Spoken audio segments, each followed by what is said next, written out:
Are you looking to grow revenues, increase profitability, or obtain financing? If so, you came to the right place. Running a business is all about leadership. How do you become a better leader? Learn from the successful entrepreneurs and business owners how to lead your organization more effectively. That's why we created Leadership Live at 8:05, Talking Small Business, to help you succeed with your host, Andrew Frazier, Business Growth Pro and CFO and founder of the Small Business Pro University. Every Tuesday evening at 8 p.m. Eastern, we're joined by experienced entrepreneurs and business owners who share their secrets to success via live stream. Also, every Friday morning, we release a new podcast episode. Either way, you will learn about developing your business leadership skills from our roster of highly performing guest experts. Leadership Live is one of the many valuable resources provided through the Small Business Pro University, empowering business owners to learn, profit, and grow. Find out more at sbprou.com.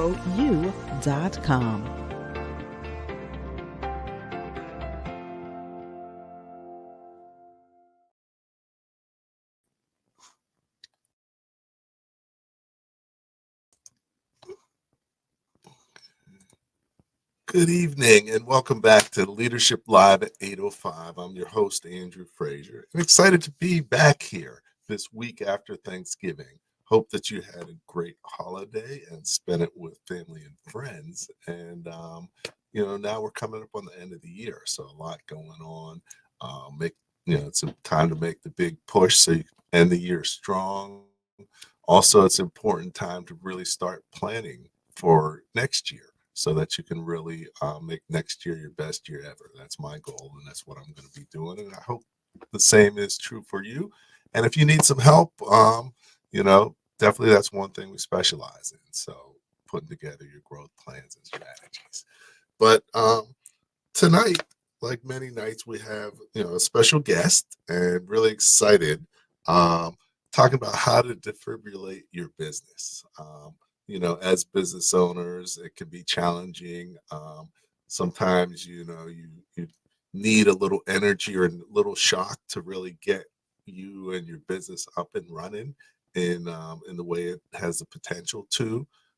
So definitely our guest tonight, Vanessa Zamy, she has shared some ideas and strategies around being able to really prepare yourself to really move your business forward in a great way. So our topic is defibrillate your life to reinvigorate your business. And, one of the things I always say is, your business is really there to improve your life rather than your life is there to give to your business. So it's important to keep that in perspective. And, so making sure that, the better shape that's in, the better and more successful you're going to be in business. So, talking to Vanessa tonight, she's an international speaker. She really has great messages, and she's doing great things for entrepreneurs and business owners, especially women entrepreneurs and business owners. So let me invite her on, and we'll say hi. Hey, Vanessa. Hello. Hey, welcome. Glad to have you on the show with me this evening. Happy to be here. Okay, great. So definitely, it's great, great time having on. It's coming up on the end of the year. For many people, it's been a tough year. Yeah. And sometimes they need, a little bit to supercharge them to get through the rest of the year and really start the next year off well. So looking forward to really chatting with you, learning a little bit more about you, what you're doing, and how you help people. But before that, we want to know a little bit about who you are, a little bit about your journey, where you are, how you got there, some of the key things you learned along the path. Well, I'm happy to be here. And first off, I see some people in the comments. So hello there, Victoria. And hello there, Precious. Yes. Precious actually is the one who introduced us together, Andrew and I, to each other. But ultimately, in terms of my journey, so my company, Liberation X, all started because I've seen so many women including my own mother, with big dreams that never quite took off. And it hit me hard, especially watching my mother live paycheck to paycheck. And then, as a child. And so I entered corporate instead. And although I had a successful career, increasing in titles, getting myself to six figures, lots of amazing experiences, I couldn't help but look around and see others in the similar boat to my mother, a lot of dreams deferred. And I knew I had to do something about it. And so I became the Business Defibrillator. And as a Business Defibrillator, I had the honor of first working with women who wanted to start their businesses, but were lost as to how. And then as the business essentially evolved, I then continued to work with women still, but with women business owners who had, started their business 10 years ago, and then 10 years later found themselves stuck in what I say unfulfilling jobs, right? You probably see this too, Andrew, where a lot of business owners their business ends up becoming their job in a sense. And so they had this vision of freedom, like, oh yeah. And then they end up 10, 15 years later in a business that's not giving them any freedom at all, right? So even if they're making six figures in their business, a lot of times they were making six figures in their business and still finding themselves in that place of overwhelm, stress, exhaustion. And without even saying anything, I was actually already attracting a lot of women between the ages of 50 to 65, which was the age of my mother as well. So I was like, oh, okay, look at that. And whereas people who, at the end of the day, their dreams had lost their spark, right? They had the business, but the dreams had lost their spark. And I couldn't just stand by. And so I focused on small women business owners, and clients would rave about how, through working with me, they had this newfound peace, newfound joy, newfound time. Okay. And I couldn't help but hear also this whisper of, okay, what if we expanded this, not just working with women one-on-one, but what if I then took this message and transformed dozens, hundreds, and thousands of women to evolve from the burnout to the freedom? Then perhaps one day we would reach millions. And so Liberation X, it's more than just a company, it's a movement. And so what I do is I connect with women at women-centered conferences, giving talks to them and running workshops to really empower them with actionable tips and strategies to help them really reignite their passions and take back control of their lives as they redefine and embrace their freedom vision. So that's what I'm all about, helping women business owners who are dealing with burnout. And here's the thing, for those men listening, these tips also work for you too. So looking forward to sharing more during this chat. I believe every woman has the right to live life on her own terms, doing what she loves when she wants. And we're going to talk more about that. And also, again, for the men listening, stay tuned. Okay. All right. Excellent. So, you're doing great things, like I mentioned. Very excited about your Liberation X and your Freedom Tour next year. But, you focus on women, which makes sense. But like you said, everything, it helps men as well. So what is the number one thing that people come to you for? Because, what I find is a lot of times people come to me looking for something, but that isn't necessarily what they really need. So talk a little bit about that, because I think it's important to have that perspective. Yes. And actually I am graduating the coaching and consulting arm of my business. And so really focusing more on the education and training side. But in terms of when doing my one-on-one business, what people a lot of times come to me for is their sort of, in the summary, it's the cash flow issues. But it's not the cash flow issues in the sense of, oh, I'm making $0, help me make more. It's the cash flow issues in the sense of, I'm making six figures, but something is not working. And so they're sort of broke, rich business owners. According to their account statements on Square, for example. So I work with a lot of retail, restaurant, so the mom and pop shops on the main street type of stores and businesses. And they have the sales. So in theory, their life should be better than it was 10, 15 years ago, but they're not feeling it. They're not experiencing it. And what happens is they think it's because the marketing is the issue, right? Or they think there's something wrong with the business. Is this, so essentially what they come to me about is marketing. They come to me just saying essentially, I want help with my finances. That's what they come to me for. And then what ends up happening is we discover that it's more than just the finances. We discover it together. It's a lovely journey of discovering it together. I like to say I partner with my clients in a sense, right? They pay me, but I think of it more of like a partnership.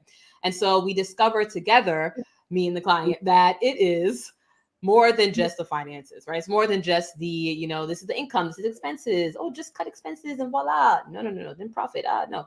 It is more about the business owner's mindset around leadership. Because a lot of times they actually do have a team. A lot of people come, we have, whether it's one person or it's 10 people, there's someone else there helping them out, whether part-time or full-time. But they're not leveraging that person effectively. Okay, that's number one. That's another issue that happens. And then two, it's why they're not leveraging that person effectively, or how you can see that they're not leveraging that person effectively ends up coming down to their beliefs, their mindset. Comes to a lot of mindset, but mindset around time, their to-do list. And I end up getting a lot of people who I like to call creators. So they have a lot of ideas, a lot of things they want to do. And so, and it doesn't stop. They had it when they started their business, and 12 years later, they still have all these ideas, all these ideas and things that they want to do. And, so it's every quarter, every season, it's something different. And so that also gets in their way, where they're trying to do it all and not appreciating what they currently have and optimizing that, for example, is another thing that ends up happening commonly with the people I work with. And so, so I can go on, but yes. Okay.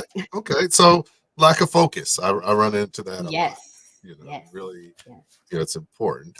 And actually it's interesting, what you said, because, really business, you need holistic help. There's usually several things that you need that are intertwined with each other. But at the end of the day, the most important thing is, your business can only go as far as you're prepared to take. So, there's so many things you need to know that you can't know them all, but there's certain things you need to know that can hurt you. So, making sure you understand those. One of them being that you focused. Yes, no matter where you are in business, you focus, but focusing within the resources, right? Because there is a level of, we're not saying, stick to one income stream and just do cookies for the next 20 years of your business. No, but it's knowing that, okay, if you're going to add an additional revenue stream to your business, that's similar to adding another business to your business. Yep. And so that takes that. It's not as, simple as I'm just going to add it. I was like, no, it is, I help my clients realize that it is adding, like, for example, one client wants to go online. She's like, oh, I'm just going to go. Yes. That is a smart move, and recognizing that it's also similar to adding another business. It's not going to be a get rich quick. I'm gonna go online and voila, boom, boom. It's also marketing is needed. And thus you also need to share resources that you're doing with your in-store, with the online and all that sort of jazz. So yeah. Okay. So, definitely a lot of people running multiple businesses then don't realize it. And I always say, if you have more than one target market, actually each target market's basically a business. Yeah. A business plan for each of them. So it's really easy to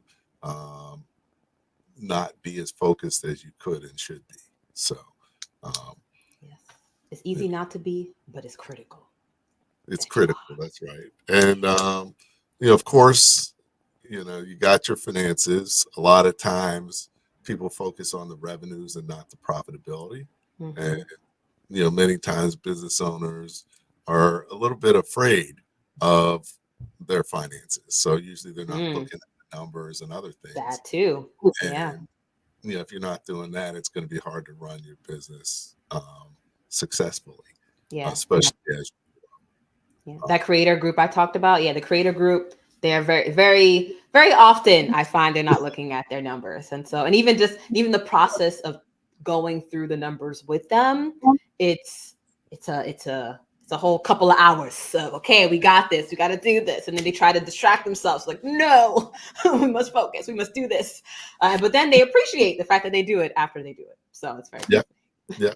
So, so definitely, so definitely Precious says, we looked at her numbers one of the first times we met, and it was eye-opening, but I think that's that's the case a lot of times. So, so, so definitely that's key.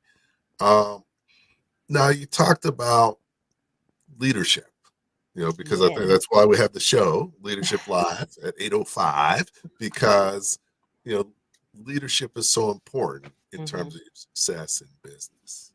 And, but a lot of times people started businesses not because they wanted to be a leader, but because they were interested in what they do. Yep. So, how do you assess someone's leadership skills and figure out kind of where they need help, and what are some of the key areas that people generally need help? Yeah, so assessing their leadership skills and identifying what key areas they need help in. So in terms of assessing their leadership skills, what I do is first I listen to what they're saying about their team. Because when you hear an entrepreneur or founder, when you hear a leader, there are ways that they're describing their team members, their current staff. And I even think talking about hiring new people, but just their current staff. There are ways that they describe them, or they'll talk about them and give examples of, oh, this person, I don't know. It just seems like whenever I give her something, she just doesn't do it. Oh, I'm so frustrated. We're always arguing in this meeting. And there's sort of all these different clues that the business owner will say, the founder will say, and that helps me to get a sneak peek into what's happening. And then what I'll do is talk to the actual team members. And so I'll, ask permission from the business owner first. Can I talk to your team members? Can you connect us? And ultimately then going and talk to the team members. Like I'll have one-on-one conversations with people. So for example, one of my clients, her daughter actually does her chief marketing for her business and has done it for many, many years. And so there was a point in time where we were discussing the marketing strategy with my client. And I said, let me kind of have a conversation with the marketing person, the marketing lead, right? So I had a conversation with her, very eye-opening conversation. Because a lot of times also with leadership, or even just communication in general, there are two sides to every story. Two sides to every story, two sides to every situation.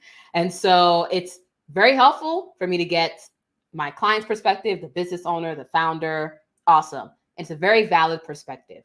But I love also hearing the other side to the story, to the situation, to the relationship. Okay. And that then helps to give me a clearer picture on what's actually happening. And then from there, I can then truly assess, okay, what actually needs to be done. So for example, one of my clients, nonprofit and education nonprofit, and she had hired somebody who prior to her doing her nonprofit for multiple years, she had worked with this person like 10 years ago in the field, and so trusted this person's skill set. So amazing, so great at developing programs for youth and community. She had the utmost faith in this person. So she reached out when she was looking for a new staff member to join the team, the growing team. She reached out to that person agreed. They started working together. Now, I then sat down with this client. We're just chatting about what we usually do with her nonprofit, helping her to discuss how to improve her sales skills so she can then improve her fundraising. And so a notification comes up on the phone. Notification comes up. And my client's face just goes, right? So one of those faces where you see someone's message pop up and you just make that face. You just don't want to see that message. Okay. So I sort of paused our session. I just asked about what happened. Did something go wrong with one of the sites? Like, what's going on? And that's what I learned about the backstory of the current employee and the situation that was happening. And just from my client's description of what was happening, how my employee was responding, I was able to understand what was happening. And I told my client flat out, here's what's happening. You are micromanaging. I mean that in the nicest way. You're micromanaging the employee. So what was happening was that, she trusted this person, but the way that she was managing this person was, or could be viewed and was viewed as being a micromanager.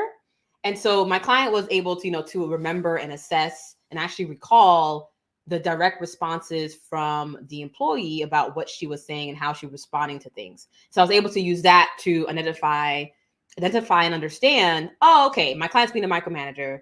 The employee feels very micromanaged. And so how do we address that? And so the rest of the session was spent really just discussing tools and activities for them to work together and improve their relationship. And 2 years later, the employee is still there at that company and they're like feeling more joy and happier about it.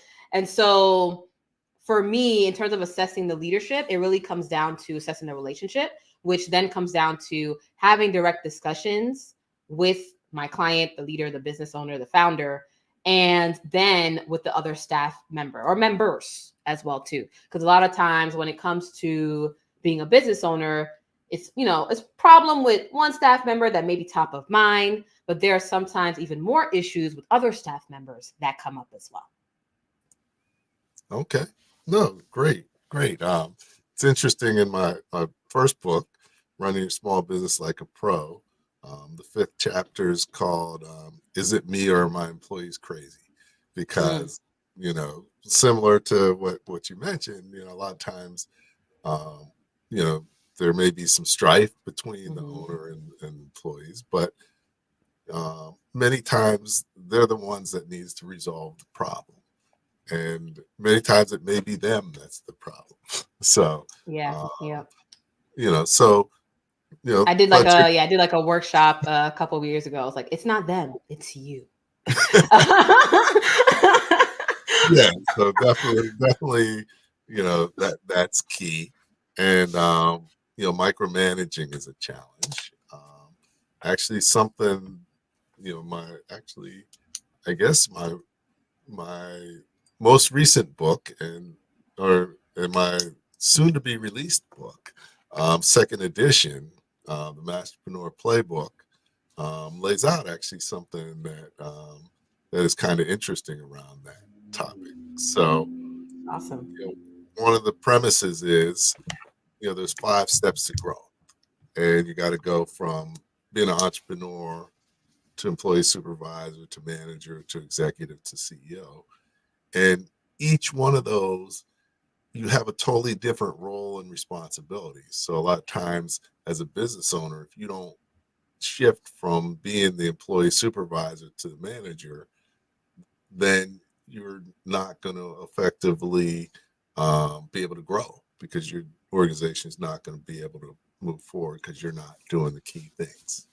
And so definitely, like you said, it's fine to be a manager, but when you have managers, you need to let them manage. So, especially make room for other leaders. Right. Make room for other leaders, and really, you got to become a coach more than a manager. Yeah. And the beauty of that, and going back to the topic of this episode, right? The beauty of that is when you let other people lead, you then have more time for yourself. Right. Thus defibrillating your life.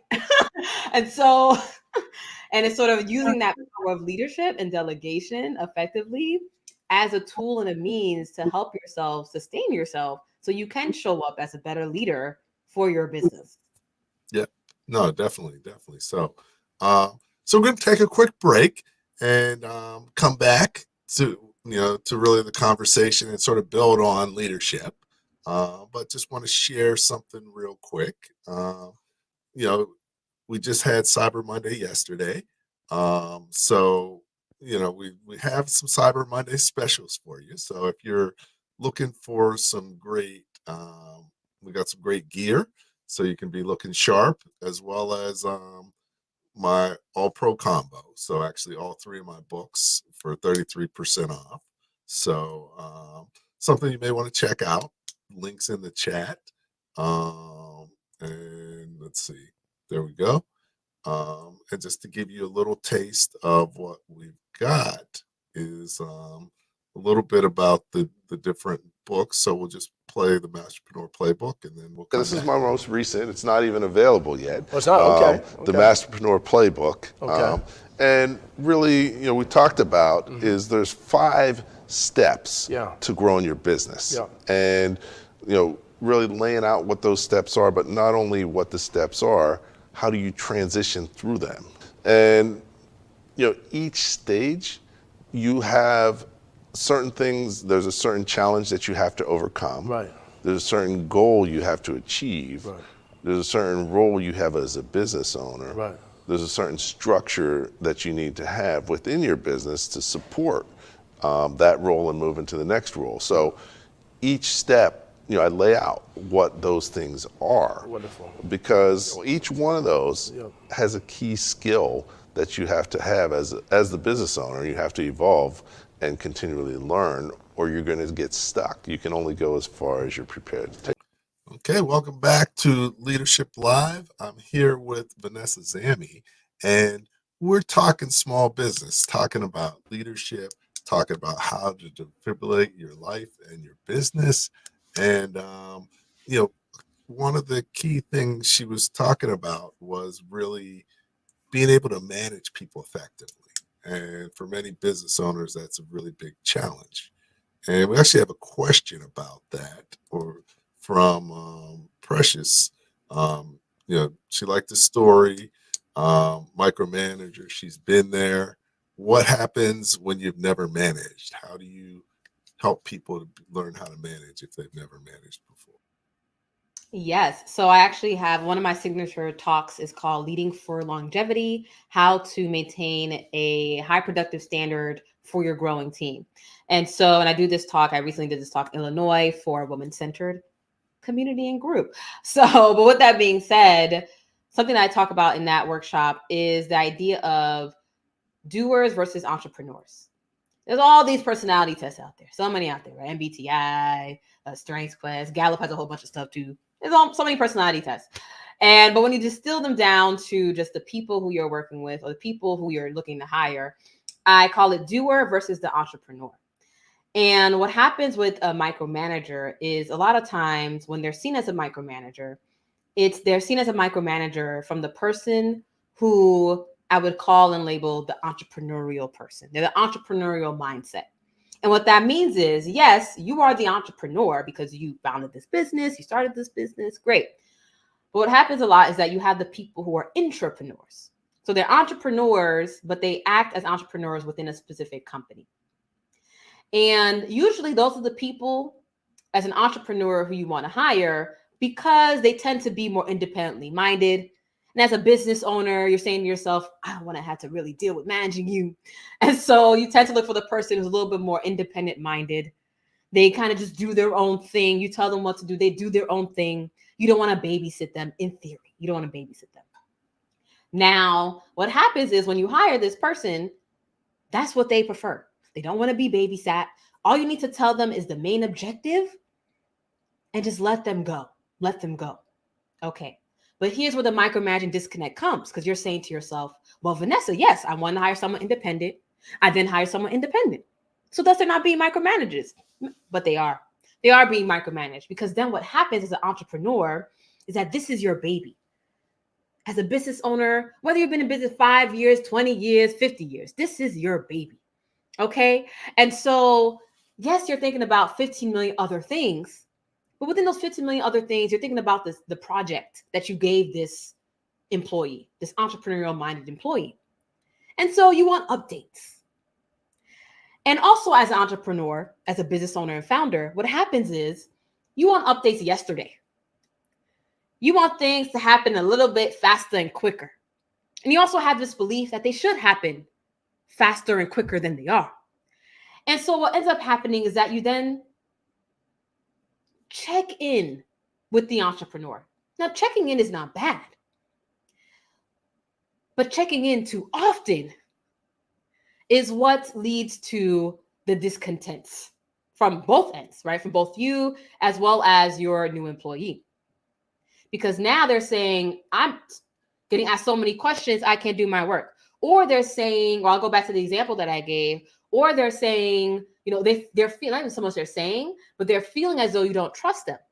Because what happens as an entrepreneur, you're so focused on talking about the things that haven't been done. Meanwhile, the entrepreneur has done a lot of stuff, but that's not what you're focused on. You're talking about, okay, but what about this? What about that? But what about this thing? And they're sitting there, well, I haven't done that yet. That's not coming yet. That's going to happen tomorrow. Meanwhile, they did all this other stuff, but you're not focusing on that. So now they feel judged. They feel as though you don't believe they're doing their work well. They feel unappreciated, undervalued. And so that's essentially what happened with the disconnection. Okay. So the advice that I tell people, leaders, women business owners, entrepreneurs, founders, even male as well too, is to really think about, okay, who are you dealing with, the doer or the entrepreneur, right? Is the person you're speaking to an entrepreneurial minded person where you hired them for their independence and they can be independent with whatever project you gave them, whether it be, develop the new PR campaign, marketing campaign for our new product, or, create the new event strategy for our new space, whatever the project may be. If you hire an entrepreneurial minded person for that, right? And this could be someone part-time, full-time, hourly wage, salary wage, freelancer from Upwork, or your best friend's cousin. Doesn't matter what field they're in. The point is, are they an entrepreneurial minded person who can be independent? And the thing about for yourself, okay, yes, it is important to have updates. I'm not saying here, just let them go off and be free and run wild with your business. This is your business, okay? Let's be mindful here. But think about it. You took your business to daycare. You take that part of your business that you gave out to the entrepreneur has gone to daycare. And now you can spend 6 hours doing whatever it is you want to do. But the idea here, the way that works in practice is what you want to do is, yes, have a check-in with the entrepreneur. Schedule the check-in once a week for your own sanity. And then let them guide the discussion. Let them guide the discussion of the meeting. Now, keeping in mind, just as you're a creator, you have a whole lot of ideas and you also can lack focus. Sometimes if you hire an entrepreneurial person, they might be in the same boat where they also can lose focus sometimes. So you have to, as a leader, help to guide them as well too. But first, allowing them to really set the agenda. And when you're scheduling the check-in meeting for maybe it's like Mondays at 3 p.m. or something, or maybe it's Wednesdays, whatever day you think works best for the cadence of your business. But you schedule that meeting and you say, okay, we'd love to discuss in this meeting just updates on what's happening with Project X. And perhaps the day before the meeting, some questions come up in your mind and you just put it in an email. You just say, I'm curious about this part and that part, the end. But you're still letting them guide the discussion on the day of the actual meeting.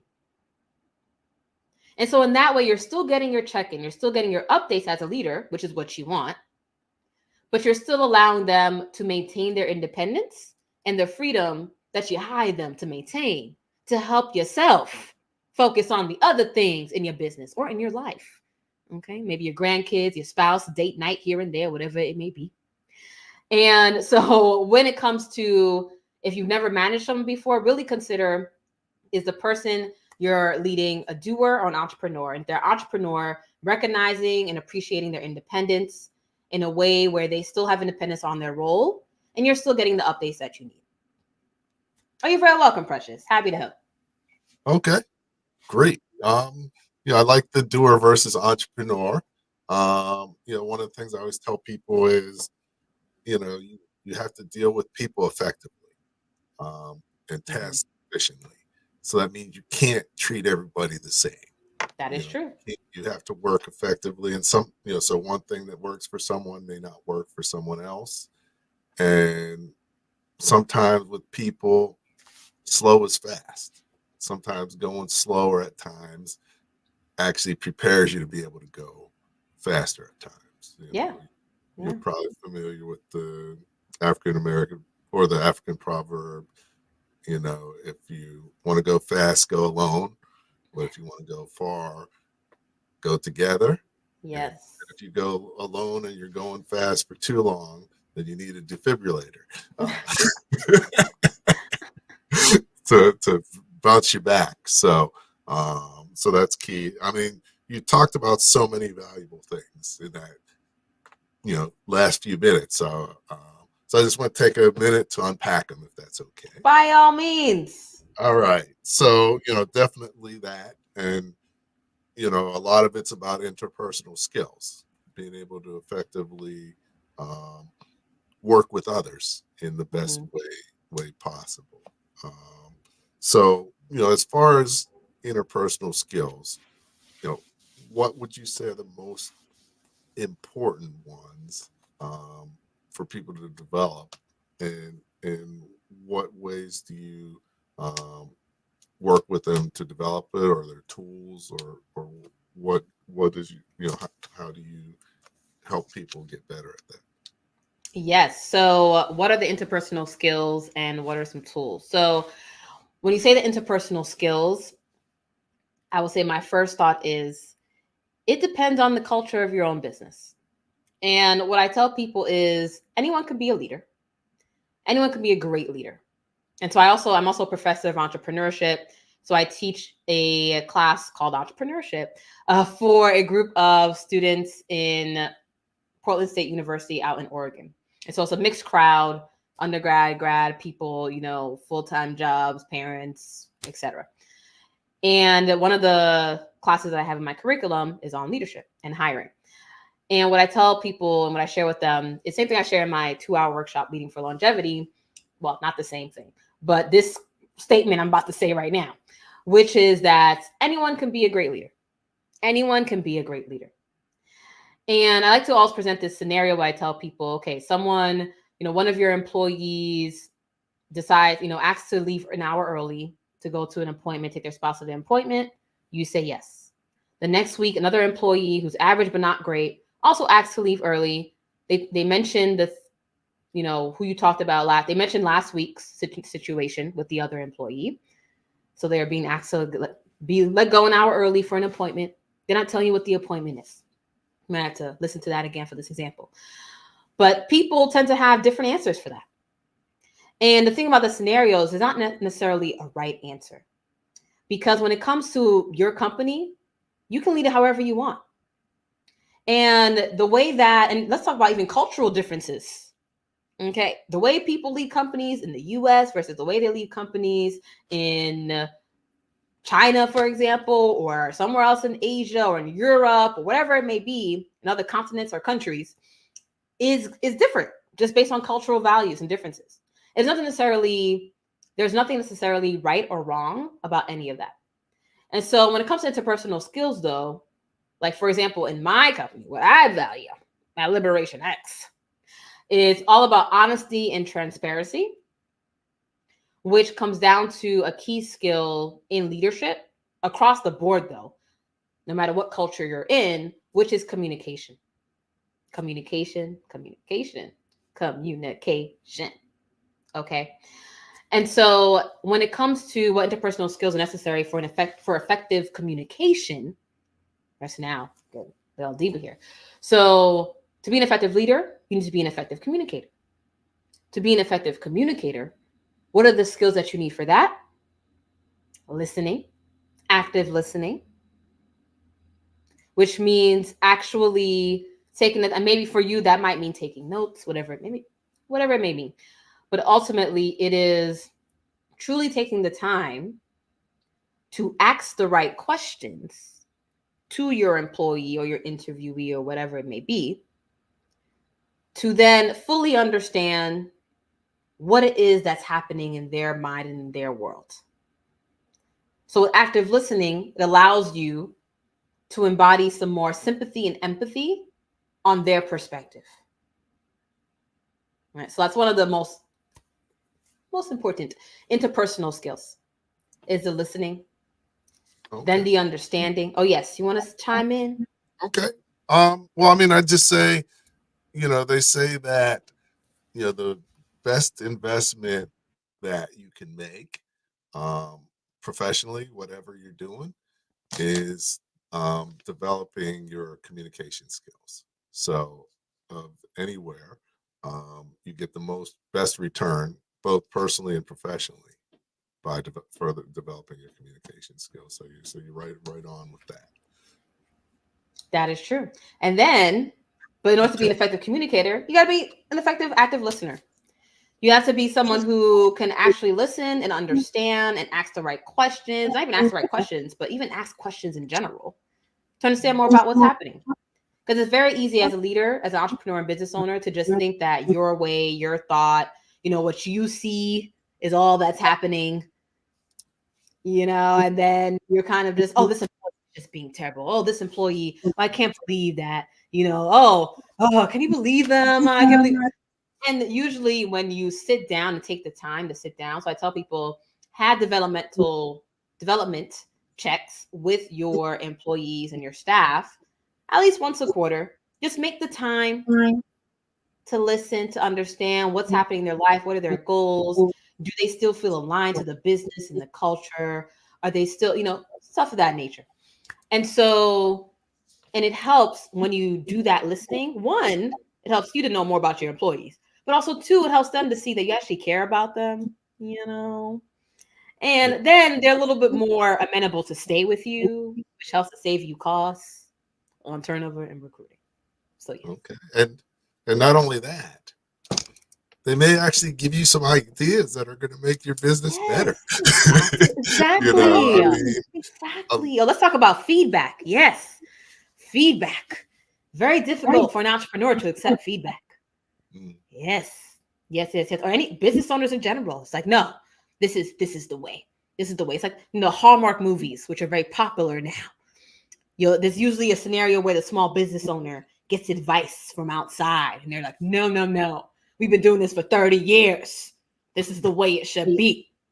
It's like, there's some validity to that, sure. But let's also consider that. And most of the time what's happening is the business owner, the entrepreneur, the founder, when we're getting feedback, there's this perception that it's an attack. And so the first instinct is to become defensive to whoever's giving feedback, an investor, a partner, a co-founder, an employee, a new hire, a long-term hire, whoever it is giving feedback. It is like, I remember, so I also do some training education for Watson Institute, and they host a bunch of fellowships sponsored by different companies. And so one fellowship sponsored by Comcast this past fall, we had someone in that group who talked about, how she had to go through a lot in the journey of entrepreneurship around receiving feedback effectively. Because she was receiving feedback and she would get that from hires. But what happened was then it became an argument. Instead of a, thank you for that feedback, I'll consider that, it became an argument. Because what would happen was, and I was letting her know, essentially what was happening was she was getting defensive. Mm-hmm. And a lot of times when you're getting feedback, it's from people who are also entrepreneurial. It's from people who, they might be seeing another news article that you have not seen. Right? They're in other spaces that you are not in spaces. You're not in the same spaces. Now that's not to say that you listen to everybody who gives you advice or shares feedback. The idea is not that you actually follow, not that you listen, but it's not that you follow every feedback point that you hear, but it's you take the time to say thank you. And take the time to understand, okay, where's that feedback coming from? What do they mean? And just ask them, oh, what are your thoughts? Because sometimes people also, when you hire people, they have prior work experiences, in the same field. Mm-hmm. And so they might have seen something, heard something, learned something. And they're just trying to make your life easier, or they think they're trying to make your life easier. And so they give a suggestion, they give feedback. And so you listen. Yep, listening's key, and it's difficult for a lot of entrepreneurs. I would also say it's important to have outside feedback because it's very difficult to take feedback from your employees.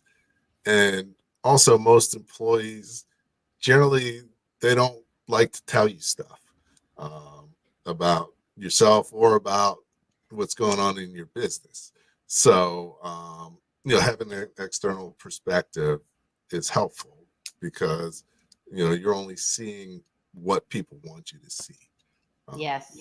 So, definitely getting feedback that way, getting feedback with, people who have some knowledge, some experience, can be very beneficial. Advisors, mentors, other peers and entrepreneurs in the same space. Really great. Yeah. So that's key. One thing you talked about earlier that I wanted to pick up on was you talked about, like as a business owner, a lot of times, you're looking for updates and other stuff faster than your employees are already. And, one of the things that a lot of business owners don't realize is sort of their impact. And many times, you come up with a lot of ideas because you're entrepreneurial. And most entrepreneurs have ADD. So, you're already like moving faster than most people. But also you usually have more time to think about ideas than your employees. So, they've got to do their job also. And, so you don't want to be, pester them too much. And you mentioned regular meetings. I usually have people set up regular meetings, set goals and KPIs that you measure during those as well, so that, it's consistent. There's expectations, and you don't have to go talk to them every time you have an idea or think of something. Yes, and it allows also for the entrepreneur to have that patience. It's sort of a way to check yourself. Say, oh, wait, at that meeting Monday, I'll wait for the update on Monday. I don't have to send an email on Saturday. After for the update, I'll wait for Monday or whatever the meeting is. Yeah. So I mean that's important. You talked about asking questions, especially if you have managers. You gotta be, I tell people you shouldn't be telling anyone what to do, because that's your manager's job. You should be asking questions and having them come figure out the answer, figuring out the plan, so they own it. Yes. And also so you don't have to figure out the plan, which saves you time defibrillating your life. There you go. And they may be better than you at what they do, probably, especially once your organization grows and you start hiring people with specific expertise. Yeah. So that's key also. So now, we've been talking about business, but part of it, a big piece of it is life.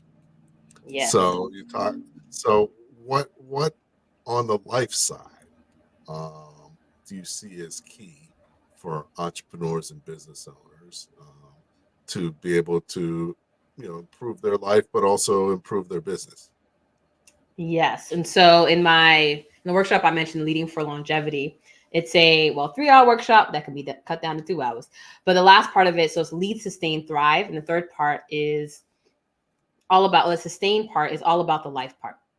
Because ultimately, as business owners, if you don't show up, no one else is going to show up. Now, if you've hired a new president, CEO of your company, that's another conversation. But while you are the founder and president of your company or your brand, if you don't show up, no one else is going to show up. That does not mean, however, that you need to be up 24/7, 24 hours a day, 7 days a week, just agonizing over social media and your phone messages and your phone calls and your emails and all the demands that other people can have on your life. That's not what that means. What that means is it is important, it is critical that you put things in place for you to show up as effectively as you can, whether that be at the check-in meeting, at the investor pitch, at the potential new, real estate investment, whatever it may be. But you want to show up to that meeting, not, oh, hey, yeah, yesterday was busy. You were so busy yesterday. Yeah, can't wait till Friday. OMG, can't wait till Friday. It's only Tuesday. Okay. You don't want to show up like that. And so what are some tips for you to sustain yourself effectively so that you can show up effectively, not only for the people around you, but also for your clients and customers? Because chances are that you are doing this business, you're listening to this podcast and watching this live show because you have a mission, because you have a vision, because you have a purpose. And said there are many people relying on you to show up effectively. But that also doesn't mean sacrifice and struggle in the sense of being exhausted, overwhelmed, and stressed out all the time. So how do you sustain yourself?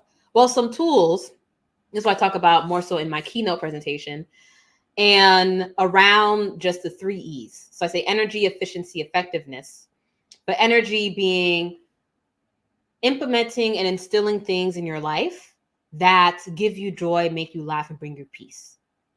And yes, perhaps you do enjoy your business. Perhaps you do. Like, I love speaking. I love education. I love training. I love giving people tools that they need to keep moving forward on their mission and their vision, for example. And I also know that to show up effectively on that stage, I need to ensure that, I'm drinking enough water, for example, so I don't dry out. I'm like, for if I'm doing a 1-hour talk or a 30-minute talk or a 2-hour workshop. I know that I'm my best when I get my full night of sleep. I know that, if I was to go on a red-eye flight, arrive at 7 a.m. in that city and hop on stage at 8 a.m., it wouldn't work out. No. Could I make it work? Sure. You can always make something work, but it wouldn't be the best. It wouldn't be as best as it can be. And so what are those things for you that really help you to keep your energy or even increase your energy in your life? Joy, laughter, and peace. Efficiency goes into how can you ensure that you are staying focused? You're staying focused. And so, for example, one of the tools that I share is 3 goals in 3 months. In any 3-month period, we are right now, the time that we're recording this live, it is November 28th. So the next 3 months, that's November 28th to February 28th. What are your top 3 goals that you're focusing on?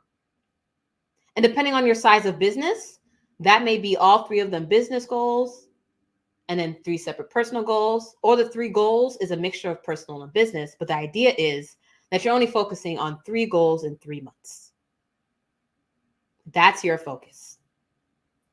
And then effectiveness. Oh, yes. Effectiveness goes into the idea of, there's a book that I was reading recently. Well, I read it last year, then I reread it again. One of those books, you just reread it. And called Happy Pocket Full of Money. Happy Pocket Full of Money by David Cameron Gandhi.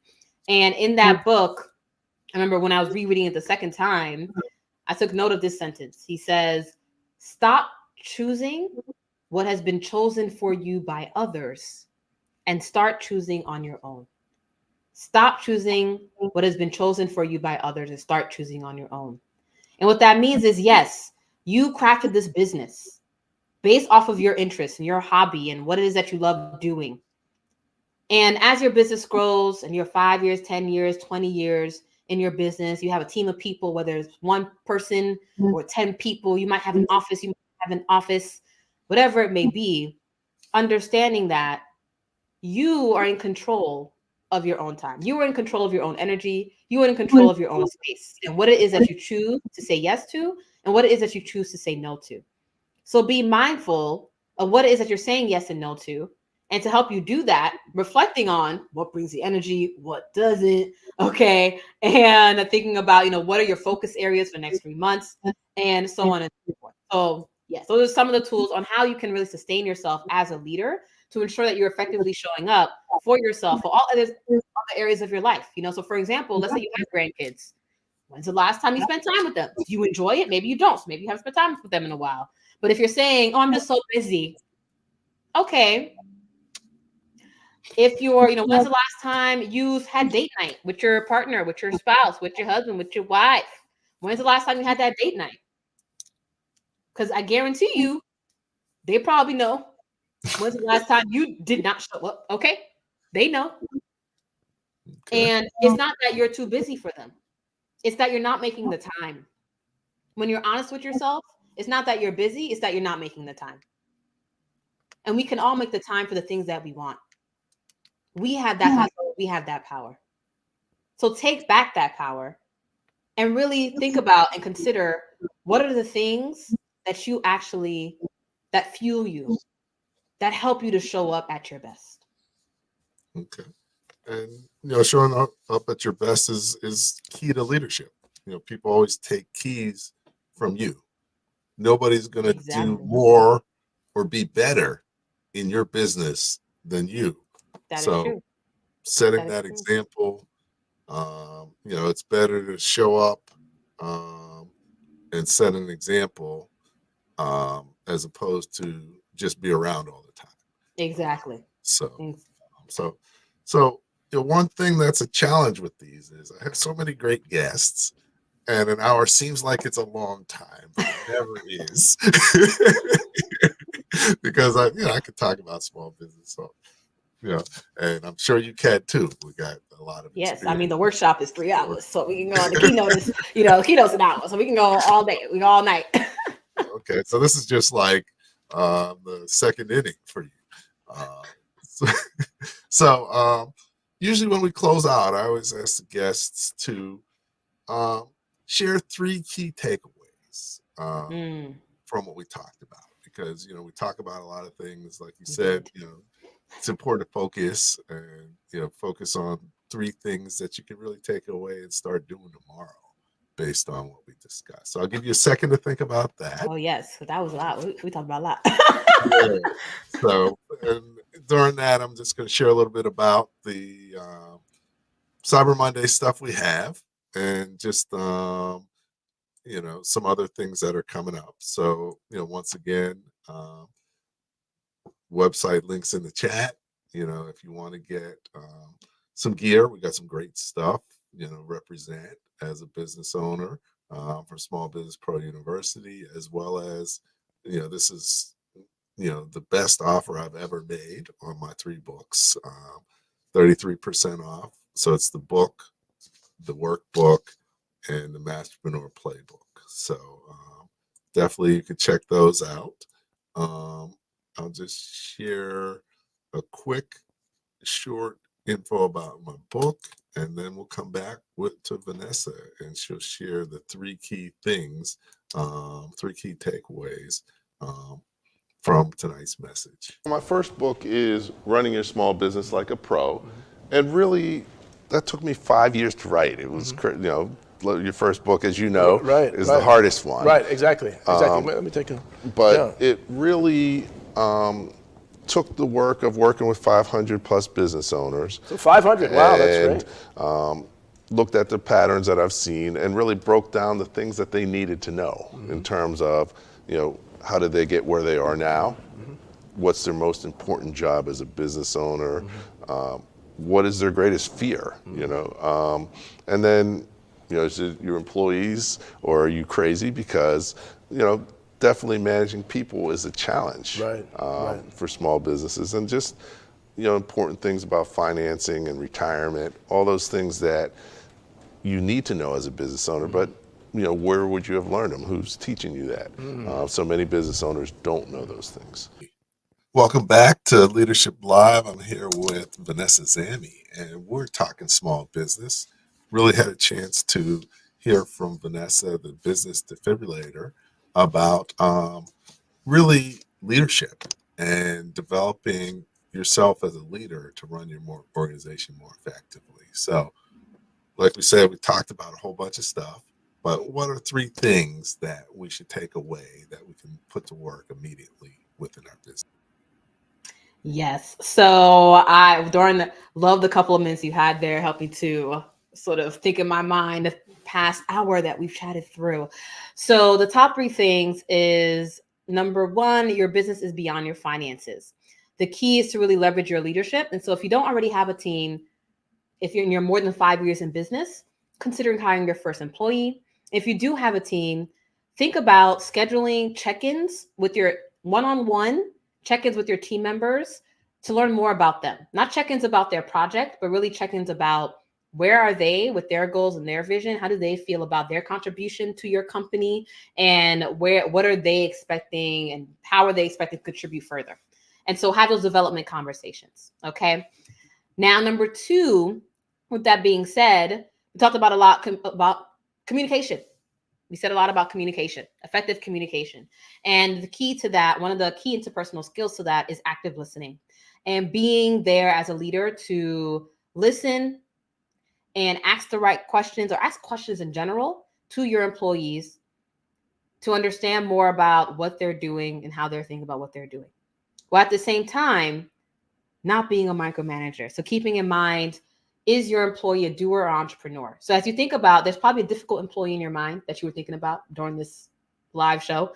You said, oh yeah, oh man, yeah, that Paul, that Sally, right? Maybe you had some people in mind. And so for that person, for that difficult employee, I want you to really consider, are they the entrepreneurial mindset person? And then I would love for you, would it be amazing? They would love for it too. Schedule a discussion for you two to discuss your relationship. Have that communication, naturally listen. And then number 3, third, but certainly not least, is, we're all intelligent people listening to this live show here. Okay. And our intelligence can tell us and knows that stress kills. Stress kills. And at the end of the day, if you don't show up for your business, no one else will. But that does not mean that you need to do this stressful hustle culture. The hustle culture, honestly, is not sustainable for your business because it's not sustainable for you. And you feel it, you felt it. And so prioritizing yourself so that you can show up the best way that you can for each of your meetings, each of your media appearances, whatever it may be. And so ways to do that is really looking at what gives you joy, what gives you laughter, what gives you peace. So I want you to think about the last time that you enjoyed yourself and had a great time. This is going to be a nice little quick tip for you to do this, to start doing this. Well, the last time you had some joy, and we're on November 28th. Maybe this was spending time with family. Maybe it wasn't. But what gave you joy recently? And how can you repeat that within the next 7 days? What gave you joy recently? And how can you repeat that within the next 7 days? So, yes. Okay, so those are great. Your business is more than money, and leverage leadership and develop your team, communicate with listening as well as asking questions, and finally, stress kills. So we want to make sure that we're not killing ourselves out there with our businesses. So this has been great. Thank you for sharing your time, your expertise, your wisdom, and your energy. So definitely. Thanks Thank you again. for having me, Andrew. It's a pleasure being here. Okay, definitely. And if you want to connect with Vanessa, in the chat we've got her LinkedIn profile. Okay, Zamy Vanessa. We've got her website, yourvisioncatalyst.com, and we've got her here. So you can always come back to the recordings if you missed anything or if you want to share it with others that you know. So thanks again. Anything else you want to share before we close out? No, that's it. I'm going on my Women's Freedom Tour next year, or in 2024. And so you're welcome to follow me on LinkedIn, updates, and vanessazamy.com. Okay, excellent. So hang on for a minute. I'm going to close it out, and we'll go from there. So once again, thanks for joining us tonight for the show. Always appreciate comments and feedback, and enjoy hearing from you. So as we go into the holidays, definitely wish you happy holidays and much success with your business over the next for the remainder of the year. And then just next week, what do we have going on? So next week we're going to talk about how to drive greater success now and in the future. So definitely the world is changing. Your business has to change along with it. There's key ways that you can prepare yourself now and your business now for greater success in the future. So we're going to be talking about, how do we do this? What are the key things that people should be focusing on? So, of course, I mentioned our cyber deals, so they're on through this week. So don't miss out. And other than that, one of the things I always think about is, at the end of the day, the more that you know, the faster and more successfully your business is going to grow. Thank you for listening to Leadership Live at 8:05, Talking Small Business. Subscribe to our YouTube channel and to the podcast on your favorite podcast platform. Leadership Live is one of the many valuable resources provided through the Small Business Pro University, empowering business owners to learn, profit, and grow. Find out more at sbpro.u.com.